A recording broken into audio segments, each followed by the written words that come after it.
Speaking of grown-ups, I watched a cartoon this week, as did you, called Tales of the Jedi. Yes, I did. I did watch it, and I didn't just like. This is one of those things. Look, a lot of shows I'll just like have on, and I'll be doing other stuff, Mm-mm. right? Whatever it is. Correct. Like you give it your attention. I was in on this cartoon, man. I was fully invested in this thing. I like rewinded the parts that I missed, went back Yes. and double watched parts to make sure I got everything there. Wow. It was some of the best television I have watched in a very long time. And I'm pretty bummed it was only like an hour and a half of total footage. It was one of those things where I'm like, cool. Like my excitement wasn't there for it. So I've Mm-hmm. just like actually in this moment talking about it, I've come to the realization of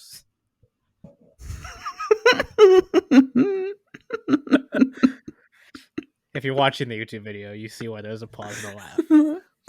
And we won't That explain it. That's just a plug to go watch the YouTube video.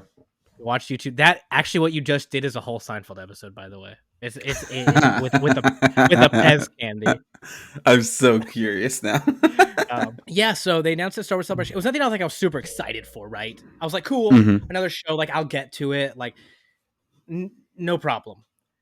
But holy crap, this was amazing. And the same thing happened with The Mandalorian. I remember when it was announced at Star Yep. Wars Celebration in Chicago, everyone was real excited about it. But I was like, cool, like, Mandalorians have never been like my thing per se in Star Wars. But like, I will definitely, obviously, give it a watch. Mm-hmm. Best thing Yep. to come out of Star Wars since probably episode 3, right? At that point. Mm-hmm. Yeah. Yep. And now I'm sitting here saying I think this might be the best thing to come out of Star Wars since episode 3. You were talking about it, I think, last night. This show's just so good. It's easily digestible. It's quick. It tells so much story in like 12 Yeah. minutes. How? Mm-hmm. Like a whole story. I love the way they did it, and maybe we start here. Overall, what did I love about it? I love how they did it. They did it in these like chunks through each episode, and you had these time jumps, and they didn't explain the time jumps. They just assumed Mm-mm. that if you're sitting and watching this, you know Star Wars enough that you're gonna pick up on some obscure context clues to know exactly when this is happening, because they didn't explain when they were in every one of these. It's jumps, and it's like little things that they gave you that you're like, oh, okay, now we're at this point in Star Wars history. I loved that, the way they did that. Like, you had to know this was not for the casual fan. This is for it's for us, right? It's for us who know all of it and want to know all of it. Someone who knows Star Wars, but maybe doesn't know all the lore or, is not in depth Mm-hmm. as you can go, you can watch it. And if you know the characters, you can Yeah. still get a whole story out of it in Mm-hmm. the short Mm-hmm. amount of time that we spend. You can get the Yeah. gist of it. It's not gonna maybe won't hit you as emotionally as it is Mm-hmm. intended, but Yeah. you'll get it, or you'll get the gist of it. I think one of the things I loved in this movie, it's a whole movie, in It these felt like a episodes movie. of the Yeah. show, the score, like the score was just that was one of the Mm-hmm. first things that like just stood out to me. It was that first episode. I think it was called Life and Death with the baby Ahsoka. Also, Mm-hmm. total spoilers in the show episode. We haven't gotten there before I spoil anything more. Yeah, But we're like gonna baby spoil it all. Ahsoka, that whole episode, it was, I think when she was being born, that whole like minute or 2 to 3 minutes, whatever it was very it reminded me of like personally like being in like a Disney park. The way like the orchestra Mm-hmm. was moving and Yeah. stuff, and like to me, like it took me there, Hmm. and then in turn took me to like this like really happy, magical, like just calm place, right? Like it's just like Yeah. no worries. Like I felt like I was watching the show and I had nothing to worry about.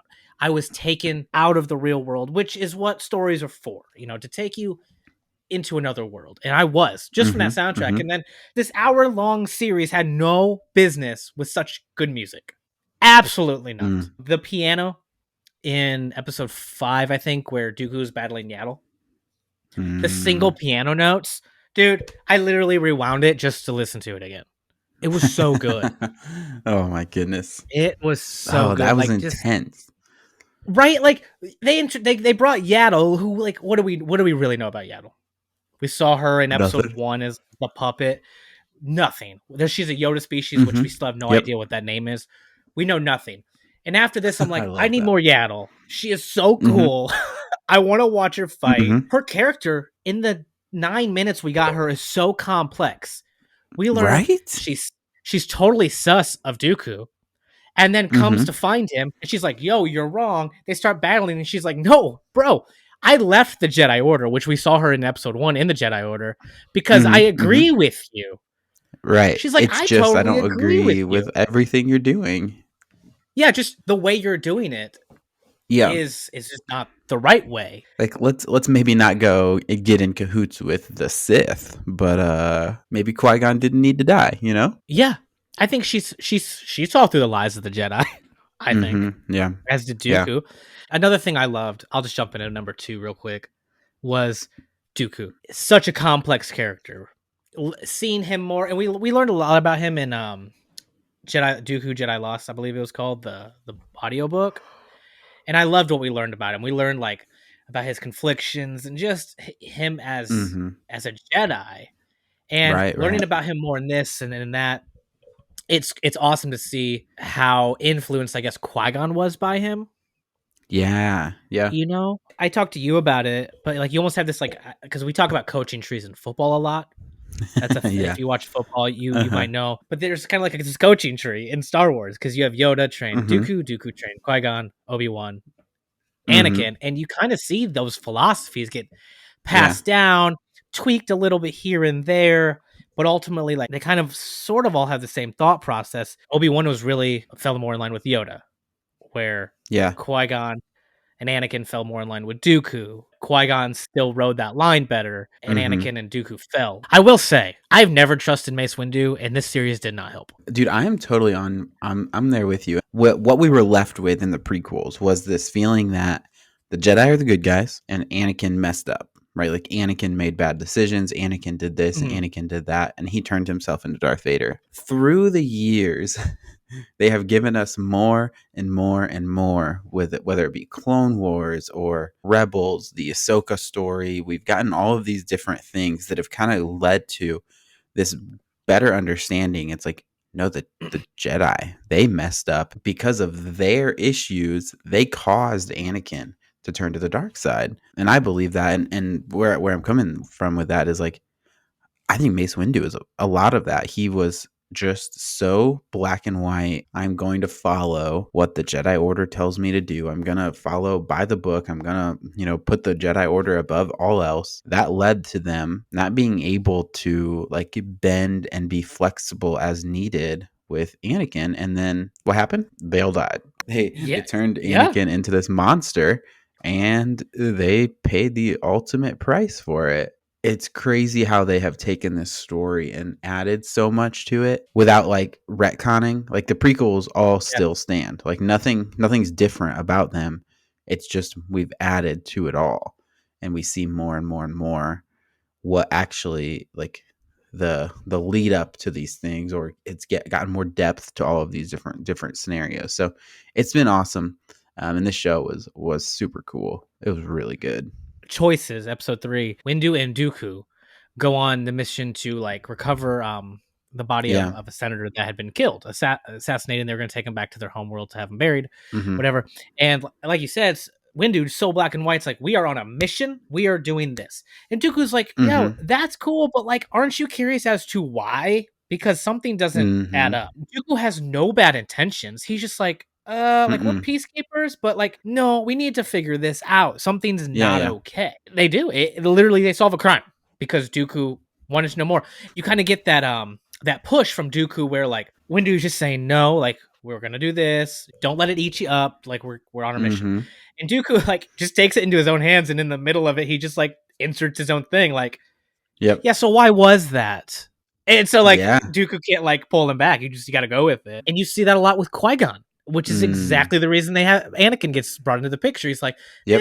but I'm gonna get this kid anyway because I'm gonna. Because he thinks it's the right thing to do, and I think he was right, and I think that's an interesting topic to get into. Is like, should Qui-Gon have just left Anakin on Tatooine? Like, what would have happened? It's an interesting thought, but maybe that's for another day. There's the Jedi trials to become a master, like apprentice, Sure. Jedi Knight, whatever. But I feel like anytime we get a trial thing brought up, it's always after some like event, and the Jedi are just like, "Yeah, that was your trial. Like after some unplanned event. It's always after something. Like with the Ahsoka thing in the Clone Uh-huh. Wars.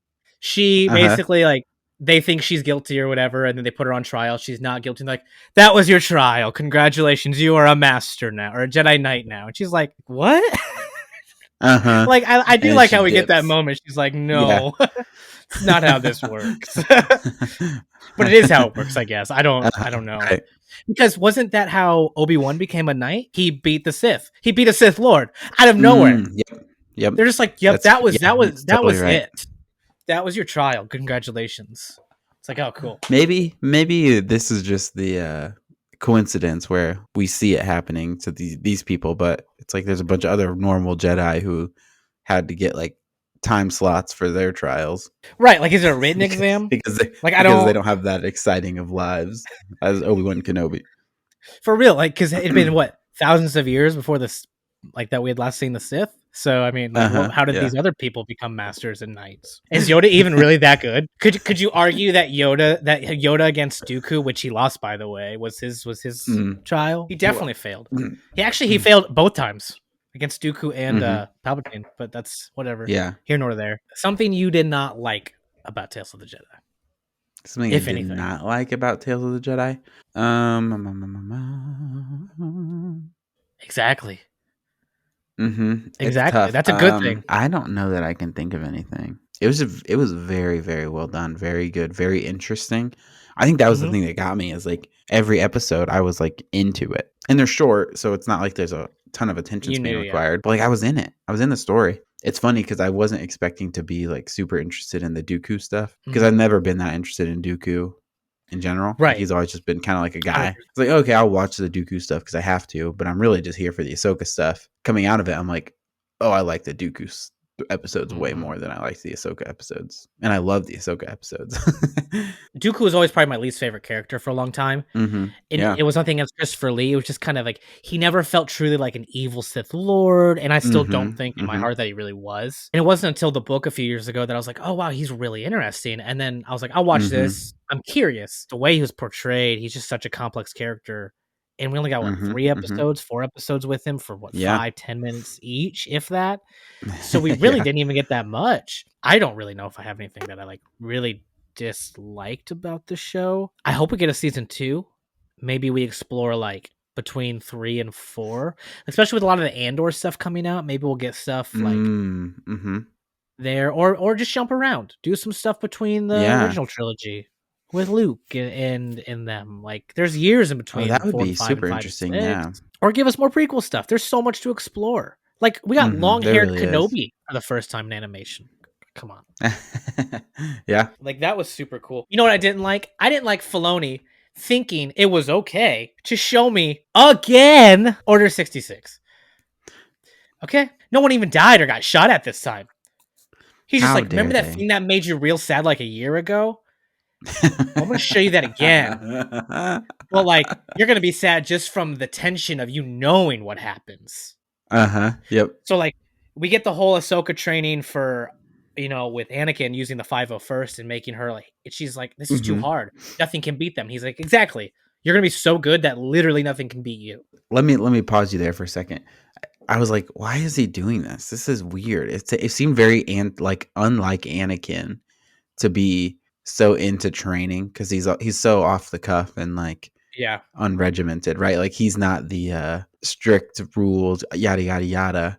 And then at the end of it, he was like, "No, you need to be the best so that I don't lose you." And I was just like, "Oh, that's the most Anakin thing I've ever Wait, heard did in he my say entire that? life."